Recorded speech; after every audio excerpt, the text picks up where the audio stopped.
Hello there. Today we're going to look at some items. Actually, two of these are not in my collection. They're my kids, but they graciously allowed me to use them in this video for a comparison of the different styles. But these are the three Savi's lightsabers that we built at Disneyland last year. And if you get a chance to go and do this, I highly recommend the experience. It is a lot of fun. It's very immersive. It's very intimate too. There's only like 14 people at a time that can do this. It takes about a half hour, and it's just a really neat souvenir to get at the end of it. Bit pricey. These are about $200, but you get basically something like a Force Effects lightsaber in a style, and you get to build it. And like I said, it's a nice show.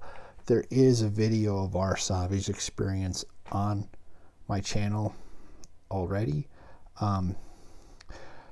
If you don't want the experience ruined for you, don't watch it. But if it's something you don't care, if it's something you've done already, then by all means, please watch. So let's look at the three that we made here. We'll start with the different styles. You have my oldest son's made his. It's the Protection and Defense.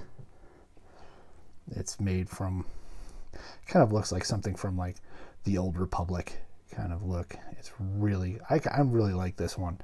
I would probably build this one or this type of style if we go again. It's a really nice look to it. My youngest son made this one. This is the Power and Control, kind of more like a Sith looking one. It's a little more of a modern looking saber, but again, interesting design. I like it, and it looks really good. And then this is the one that I built. I just really like the idea. This is like something you'd see, like, I don't know if you watch like from The Last Jedi, something you see out of the first Jedi Temple from Acto. But this is the Elemental Nature version, so you have stuff like the Rancor Tooth, and this is supposed to be Bantha Hide, and then Brylark Wood from Kashyyyk. Again, just something like a Jedi from ancient times would have. I just really love the look. And but let's take a little closer look at these. I was going to take mine apart to show you all the nuts and bolts, and then I'm going to actually compare it to one of my Master Replicas just for size, and also another Force Effects. Okay, so here's my lightsaber, completely deconstructed.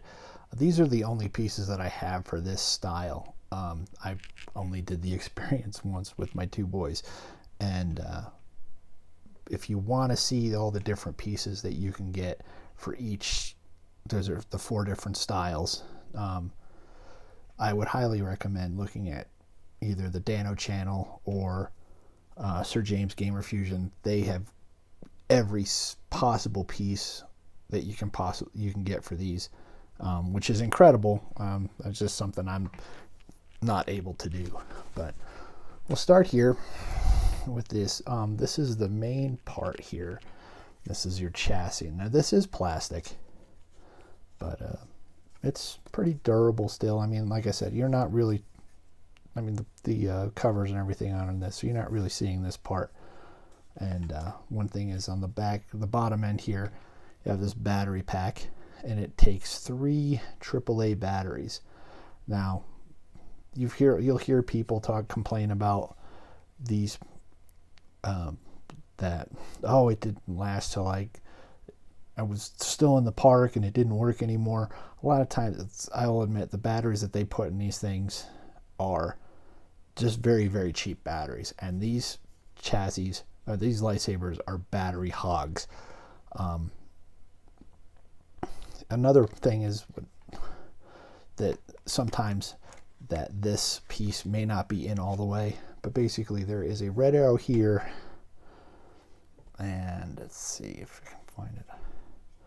There is a red arrow, a red mark in there. You line those up, it goes in, but sometimes they're just sitting in here like this and it may not work quite well. You have to push in and twist so it locks into place. And that gives you the power. It powers up the chassis. The one other thing is, like I said, if you're going to just display the hilt by itself, I would recommend, because these things are constantly on. There is an RFID reader in this to read the crystal. And I have a blue crystal here. You can pick from the Savi's experience. You can get either a red, violet, blue, or green crystal. I chose blue. My youngest chose blue, and my oldest, he picked a green, which really looks nice in his saber. But you can also go to Doc Ondar's. You can buy every color, and then also you can get a there's a white crystal and a yellow crystal. They also look fantastic. Each of these crystals has an RFID chip in it, which this reads, and then it knows what color to use, and each color has a different sound to it. If you have a blue or a violet, they have roughly the same sound. Another interesting thing is each one of these is attached to, has a Jedi or a Sith in it, and you can put it in its respective holocron, and they have different messages. I might do a video later on about those, but right now we're just talking about the saber. So basically, this goes in here. You hear that, the interesting kyber crystal singing as it enters the chassis. And then you have switches. Now these also are marked. They you have a blue. That's there. So these match up, and they just press in like that. And then this one here. This one has a red, and it goes in like that. Now at this point you can use the saber. If it had a blade in it, it would light up, but right now it just does the malfunction, which is just an interesting, fun little noise when it's not connected. My kids love it. So you pick out of 4 choices of sleeves, you pick 2, and they go on just like that.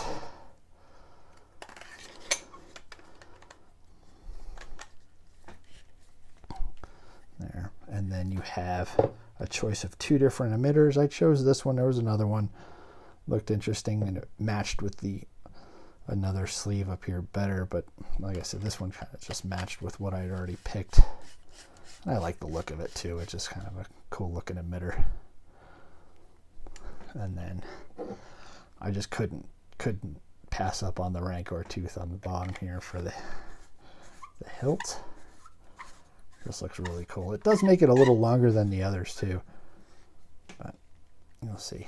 So then it's like that, and then we have, you get a blade like this, and they go in as well. Push in and twist. You hear that sound?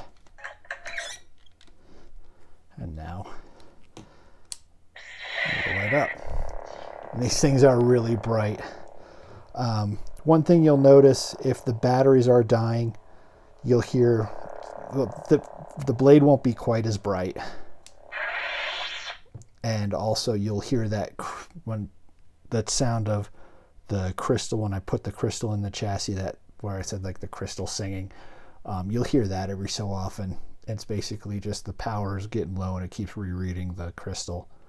But like I said, it's also, see if I can get it to do it. Oops. With the sounds here, you have the clef. It does have some repetitive sounds for when it's being moved and stuff, but it also has some clash. I don't know if you can see it, but the blade will flash yellow with the clash. Like I said, it's just something real interesting. I've had other like Force FX sabers that don't have that clash look. Now let me bring out the next. I will compare this to one of my Master Replica sabers. Okay, so I'm comparing this with my Master Replicas Elite Phantom Menace Obi-Wan saber. This is probably one of my favorite sabers in my collection. I always love the look of this hilt. It's just gorgeous. But if you'll notice, the hilt for Savi's is a lot bigger, you know, and they're also thicker. Look, you can see. It's not too bad. I don't know if it's really coming off in this video. I mean, this one's a lot longer because of the Rancor tooth. Let me slide it over a little bit. So, the Rancor tooth does make it a lot longer. But I don't know. It's, again, it wasn't not really a deal breaker for me. A lot of I'll compare it with a Force Effect saber in a minute, but yeah, it's also a little thicker. I mean, but it's not too bad. If you want to look at overall length, we'll look at this one here. This is, like I said, my son's power and control. It's pretty close. Get out of the way here. Let me bring this up so you can look a little better at it. But yeah, the length overall wise, I mean, the thing is these Savi sabers, they are definitely a little thicker, but not horribly so. And a lot of that is because you have the chassis and you have all these different pieces you put on it. It could be a deal breaker for some, but not for me. Like I said, I really like this. So let me get a couple of my Force Effect sabers and I'll compare those with it.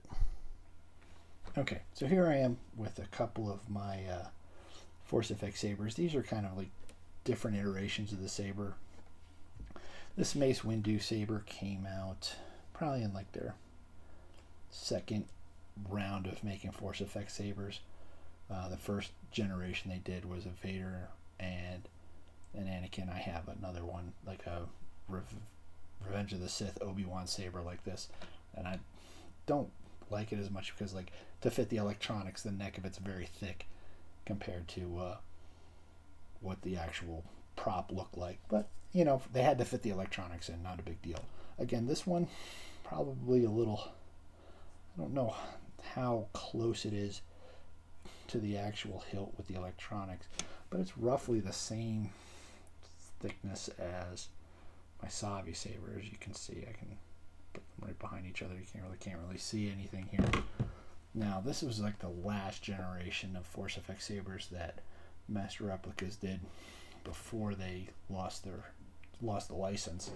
And this one I'm pretty close to, if not exact, to the prop replica I had out here earlier. And you can see it's, yeah, pretty, you can still see that the Savi sabers are much thicker than this, but not by too much. So if you were going to display this, you can get a display stand from Doc Ondar's to just display it as a hilt. I didn't get that because I had displayed my Force Effect sabers differently in my collection room, which you'll see in an upcoming video because I am working on a room tour. But these display very well regardless. It would look good on a stand next to other hilts. Pretty close in size. I mean, yeah, it's a little thicker, but not too bad. And or on the wall like I do, which you'll see in an upcoming video. But that's it for now. Thank you very much for watching, and have a great day.